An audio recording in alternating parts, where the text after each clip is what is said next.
ನಿಜವಾಗಿಯೂ ಇವು ಫಾಲೋಅಪ್ ಮಾಡುವಂಥ ಮತ್ತು ಒಂದು ಒಳ್ಳೆಯ ಸೈಂಟಿಫಿಕ್ ಡೈರೆಕ್ಟನ್ನು ಮಾಡಿದ್ದು ಅಂತೇಳಿ ಯಾರಾದರೂ ಹೋಗಬೇಕು.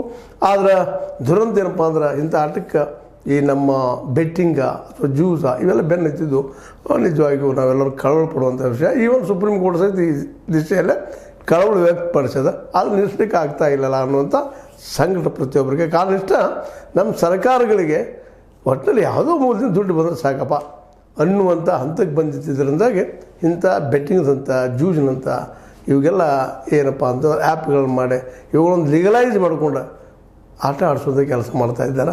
ಇದು ನೋವಿನ ಸಂಗತಿ. ಯಾಕೆಂದ್ರೆ ಒಂದು ದೇಶದ ಮೊದಲನೇ ದೊಡ್ಡ ಶತ್ರು ಅಂದ್ರೆ ಸಾರಾಯಿ, ಅದ್ರ ಜೊತೆಗೆ ತಂಬಾಕ, ಅದ್ರ ಜೊತೆಗೆ ಇವೆಲ್ಲ ಜ್ಯೂಸ್, ಇಂಥವೆಲ್ಲ ಇದ್ದಾಗ ಆ ದೇಶ ಅದರ ನಾಡ ಉದ್ಧಾರ ಭಾಳ ಕಷ್ಟ.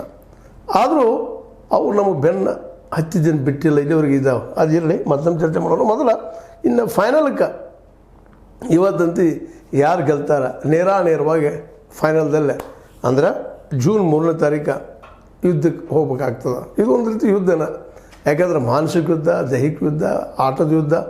ಅದಕ್ಕಾಗಿ ಇವತ್ತು ಈ ಒಂದು ಪ್ರಥಮ ಅರ್ಧ ಸುತ್ತಿನಲ್ಲೇ ರಾಯಲ್ ಚಾಲೆಂಜರ್ಸ್ ಬೆಂಗಳೂರು ಮತ್ತು ಪಂಜಾಬ್ ಕಿಂಗ್ಸ್ ಎದುರಾಳಿಗಳಾಗಿದ್ದಾರೆ ಒಬ್ಬರೊಬ್ಬರು. ಇದರಲ್ಲಿ ಒಂದು ಸ್ವಲ್ಪ ಎಜ್ ಮೇಲೆ ಪಂಜಾಬ್ ಕಿಂಗ್ಸ್ ಮೇಲೆ ಅದಾರ, ಬಟ್ ಅಂಕಗಳೆಲ್ಲ ಸೇಮ್ ಇದ್ದಾವೆ. ಯಾರು ಗೆಲ್ಬೋದು, ಯಾರು ಸೋಲ್ಬೋದು ಇವತ್ತಿನ ದೊಡ್ಡದಾಗಿ ನಡೆದಿರ್ತದೆ. ಅದರಲ್ಲೂ ಬೆಟ್ಟಿಂಗ್ ವ್ಯವಹಾರದಲ್ಲಂತೂ ಜೋರ್ದಾರ್ ಯಾರ ಮೇಲೆ ಯಾರು ಹಣ ಹೂಡ್ತಾರೆ ನೋಡ್ಬೇಕಾಗಿದೆ. ಇವತ್ತು ಏನು ಪಂಜಾಬ್ ಮೇಲೆ ಹೆಚ್ಚು ಹಣ ಹೂಡ್ತಾರೋ, ಏನು ಬೆಂಗಳೂರು ಮೇಲೆ ಹೆಚ್ಚು ಹಣ ಹೂಡ್ತಾರೋ. ಯಾಕಂದರೆ ಪಂಜಾಬ್